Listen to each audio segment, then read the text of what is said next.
Yeah. Umesema wa Tanzania wana utamaduni ama ile kawaida ya kuserebuka muziki wa reggae. Na wengine ndo wanaweza kwa ndo wanamsikia leo Jiko Man. Yeah. Kipi mmekosea mpaka watu hatuja kujueni? Singeli wamekuja wanajulikana. Hatujakosea, tumekuwa na misingi. Unajua sasa hivi jamii yetu imepoteza misingi.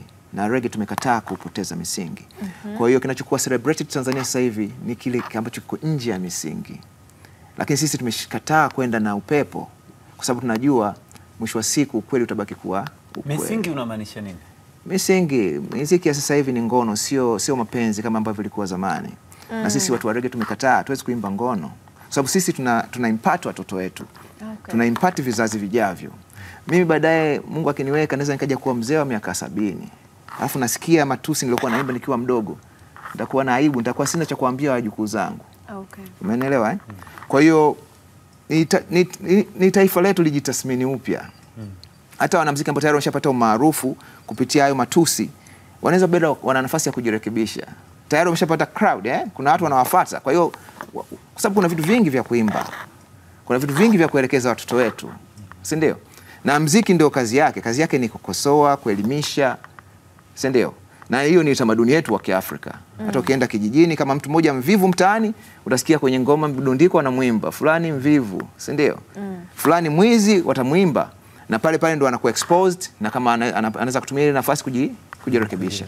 Kwa hiyo sisi watu wa reggae tumekataa kuimba ngono na ulevi na anasa kwa sababu sasa hivi mtu hata kudivorce ni kitu yuko proud. Unaelewa? Lakini tunawafundisha nini watoto wetu? Watu wa reggae tumekataa. Na tunajua kuna kizazi kinakuja kita embrace. Unajua sasa hivi Tanzania wengi tunainvest kwa kupeleka watoto shule. Watu wengi wanaenda kwenye English medium schools. Wanakuwa exposed, watoto sasa wana read books. Watafika sasa wanasema kuna kipindi Tanzania ilipotea lakini kuna watu fulani walisimama. Na ndio hicho sisi tunachofanya. Tunataka tuwe celebrated hata baada ya tukiondoka duniani. Tuendelee kuwa celebrated. Kwa sababu hii fame ya leo na kesho unaweza kushangaa reputation yako yote na ukaiharibu yako.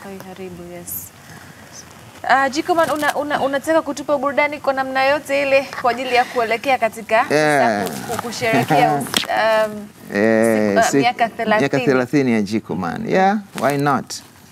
Sababu watu wengine wanamsikia tu Jiko Man, hawajawahi kusikia kiimba, si ndio?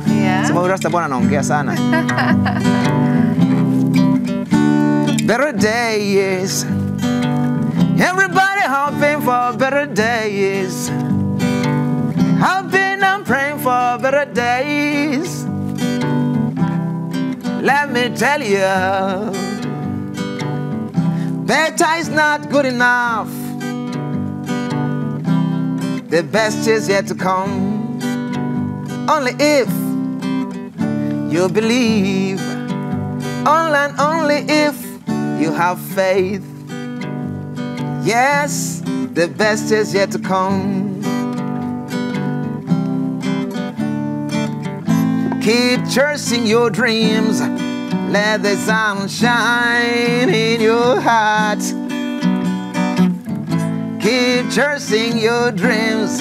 Let the sun shine in your heart. Yeah.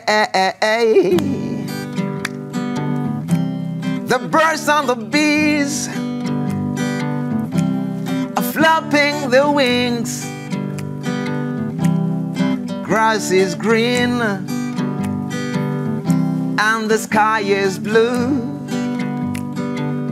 Let's join our hands and sing a happy song. Yes, the best is yet to come.